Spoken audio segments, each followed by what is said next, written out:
I'm Nashar on Capitol Hill. The government shutdown is headed into a second month, and if it goes past Tuesday, will be the longest in American history. President Trump losing his patience and now calls on Senate Republicans to eliminate a centuries-old rule that gives the minority party a say on most legislation.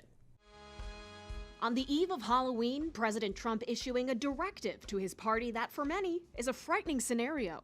In a pair of social media posts telling Senate Republicans to initiate the nuclear option, get rid of the filibuster, and make America great again. What you're seeing is an expression of the president's anger at the situation. The filibuster is a 60-vote threshold required to advance most legislation in the Senate. It's considered one of the last bastions of bipartisanship in Washington. If the filibuster was eliminated or a carve-out was created for this scenario, the Republican majority could pass the House Republicans' short-term budget and end the government shutdown. But Senate Republicans have to want it first. Supermajority requirement is something that makes the Senate the Senate. That was Senate Majority Leader John Thune October 12th. On Friday morning, his spokesperson said Thune's position on the importance of the filibuster has not changed. The filibuster protects. It's been a voice for the minority. It gives the minority a say in what happens in this country. The founders created the Senate uniquely that way for that specific reason. Following Trump's post, Republican Senator John Curtis of Utah says, "I'm a firm no on eliminating it." Through spokespeople, Senate Majority Whip John Barrasso, former Majority Leader Mitch McConnell, Senator Tom Tillis were among those who also rebuked the president's request. That's enough Republicans to block any attempt to touch the filibuster. There is another person other than Trump calling to nix the filibuster, but he's not a Republican. Carving it out the filibuster now would make it almost impossible to shut our government down in the future, regardless if it's the Democrats or the Republicans doing these things. This week, the Senate failed for the 14th time to pass that short-term budget, as party leaders still have not engaged in direct talks with each other. As for the House, they're scheduled to remain out of Washington all week next week for the 7th week in a row. On Capitol Hill, I'm Nashar. Democrats and Republicans remain in a standoff. President Trump is suggesting a more drastic measure to reopen the government. Let's go to Emma Withrow from the Fact Check team. And this is being called the nuclear option. It would drastically change the way the Senate operates. Yeah. Tell us more. Yeah, absolutely it would. I mean, so the nuclear option, which is officially known as the reform by ruling, is really when only a simple majority of senators passes a new Senate precedent. So basically the Senate doesn't have to rewrite its official rule book to get rid of the filibuster. It can really just reinterpret the rules if they have 51 votes to agree with them. So how would it all play out if Senate Republicans got on board with the nuclear option to just get rid of the filibuster? So from my understanding, a senator would challenge how a rule is being applied. The person running the floor makes a ruling, and then the full Senate can vote on whether or not to uphold or overturn it. So a simple majority, 51 senators to vote on that to overturn the ruling, that new interpretation then would become the new precedent. It's really a way to change the system without the supermajority that's normally required to change the rules on paper. But even Republican senators have said that they wouldn't be willing to take this approach because it would open Pandora's box when it comes to passing legislation with just a simple majority rather than those 60 votes that are normally required. So it would really just give an unprecedented amount of power to whichever party is controlling both chambers in the White House. And also interesting, Senate Majority Leader Thune breaking with Trump on this. So we'll see. Yeah. We'll see how far this goes. Emma, thank you. Thanks. Later on, Emma will be back to break down when the nuclear option was used in the past.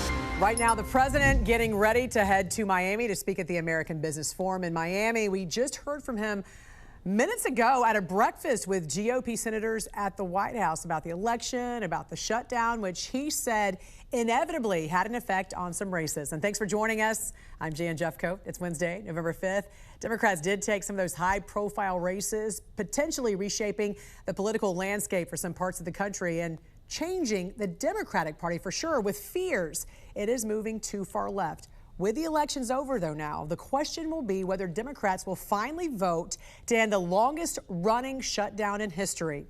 Let's get right to Mark Boyle at the live desk. And, you know, Mark, the president said if Democrats don't do it, if Republicans don't do it, then Democrats will. So he said they should just go ahead and try to do it now if Democrats will not vote to reopen the government back up. Right, because the president is painting this picture. Look, we have control in the House and the Senate and the executive branch, and if we aren't getting things done, the voters are going to get frustrated. He plainly put this out there during that breakfast, Jan, making those remarks within the past 45 minutes.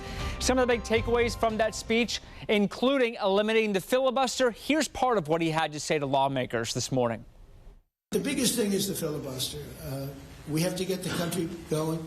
We will pass legislation at levels you've never seen before, and it'll be impossible to beat us. By the way, if they do, they're going to do it anyway, and they are going to immediately do the filibuster. And when they do the filibuster, they're going to pack the court. They want at least five justices. Now I hear it's up to 5. I actually heard up to 7 and up to 9, okay? They want new judges. They want to pack the court, and they will do it in the first day. And this is the first time we've heard at length in person from the president following the major night for Democrats last night. A live look over Lower Manhattan here behind me, where the city of New York will have a new mayor, and that will be Zohran Mamdani. Here are some of the races we are monitoring, and we'll show you the results this morning for California, New Jersey, Virginia, and New York City. And that's where we'll start right now, where the Democratic Socialist Zohran Mamdani did win late last night. These were the numbers as they came in. 50% of the vote going to him. Andrew Cuomo with 41%. Curtis Sliwa coming in at just over 7% of the vote. At 34 years old, Zohran Mamdani now becomes the city's first Muslim mayor in history, as well as the first self-described socialist to hold office, in his own words. New York will remain a city of immigrants, a city built by immigrants, powered by immigrants, and as of tonight, led by an immigrant. A lot of energy in that room. Moving on now to 2 highly watched races in Virginia. We'll start with the governor's race. It was Democrat Abigail Spanberger beating out candidate Winsome Earl-Sears single-handedly. No issue for her. 58%, 42% the split. And the race for Virginia's Attorney General Jay Jones, able to overcome that text messaging scandal from 2022 when he was found to be calling out the death of a political rival's family, calling for that death. The race right here fell like this: 53% to 47% to the Republican. The Democrat won that one. And in New Jersey, the Democrat Mikey Sherrill defeated Republican Jack Ciattarelli. We'll stay on top of these results for you and others on our website anytime at thenationaldesk.com.